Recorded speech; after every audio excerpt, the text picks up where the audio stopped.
Like, not he a could have money slept thing. through that alarm. But the fact that he showed up for that, I'm like, God, But he good loves Canadian embracing. boy. I know. He loves embracing I love the that. fact that it's like he's 11 having a a.m.. moment. They're out till 5 a.m. Yeah, he's having a moment, and this is why part of me does believe that he'll come to Toronto because it seems as though he's at some point of his career Nothing where to lose now. he's just really enjoying the spotlight. He always does the TNT interviews. Mm-hmm. Every time they call on him to do something with him and Biz, he's there for it. Which are one of the best player interview thing in any Sure. NHL thing ever. And- them hammering each other. But you look at even the Four Nations, who's the guy that's willing to take the phone and do some of the all-access content? It's Brad Marchand.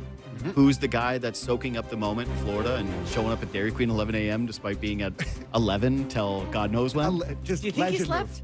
No, Maybe a couple hours. Yeah, not much. But either way, and just his interactions with people just seem very genuine and funny, and I don't know, I like it. I will say, I was driving in today thinking about the likelihood of Marchand to Toronto because, Kipper talked about it, and it does seem likely. I have it at, 51% chance? Like, Sure, I think that's a fair number. somewhere in that ballpark. And I was trying to think of his influence on this room without Marner, who is, another personality of sorts. People like Mitch and all that on the team. And trying to imagine Marchand with Matthews and trying to draw Matthews out to a comfort level. And if Matthews would take to that or not. Like, if he would be receptive to someone, Matthews is 28, or going to be this next season. He's the captain of the team. Does he want some guy coming in, having a good time, being like, let's have some fun, pal? I would hope so. Or is he going to be like, all right, well, you haven't been here. This is our thing.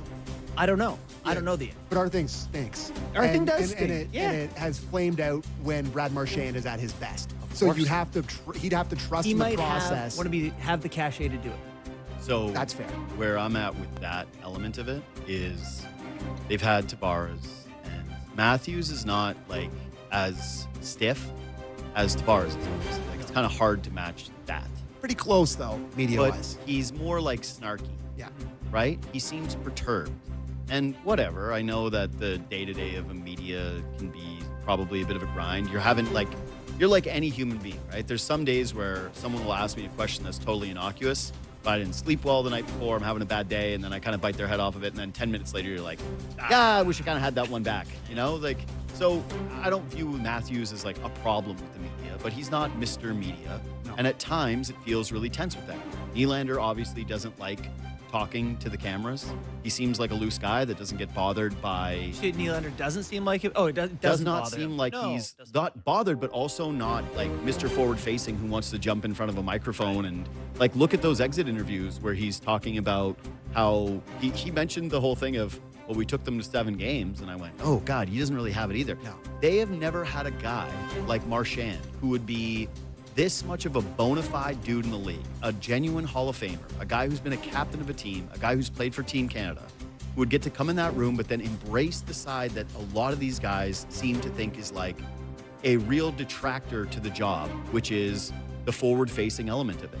Instead of having to put Matthews out there all the time or Tavares in the tired stuff all the time, you get Marchand, who steps out in front of a microphone and is willing to say a few things and has done it in a major market in Boston, who has won and who has played on Team Canada and knows how to handle it when the right times are to say something that maybe calls your group out a bit, maybe the times where he takes a shot at the media and pushes back for the room and is actually able to say something that doesn't sound snarky, but kind of funny and forces you to reflect as the question answer. Just show those guys that the media's not out to get you. Yeah, that this can be fun. Yeah, like you can work Yeah. with them. Yes. This is not a adversarial Yes. thing. I think that obviously the thing that's most important for them is if you're buying Brad Marchand, what are you getting from him as a hockey player, right? Because is he going to be the same guy playing with Matthews as he was on a third line with the Florida Panthers that's not getting the hardest matchups? No, probably not.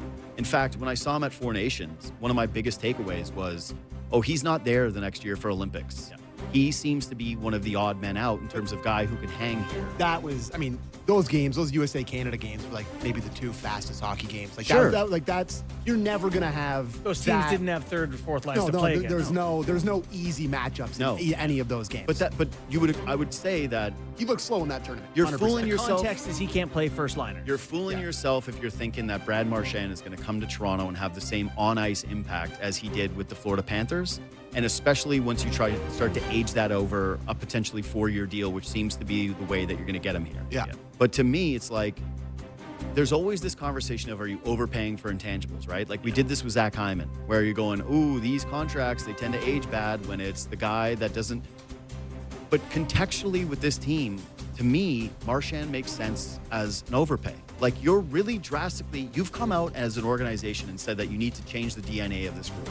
I think that they're trying to do that now at the negotiating table where they're saying, we're taking a harder line position with Tavares. We're taking a harder line position with Matthew Nyes. Whatever part they're playing in the Marner stuff, but he's walking away. There's going to be a revamp in terms of the way they're doing things, at least optically today.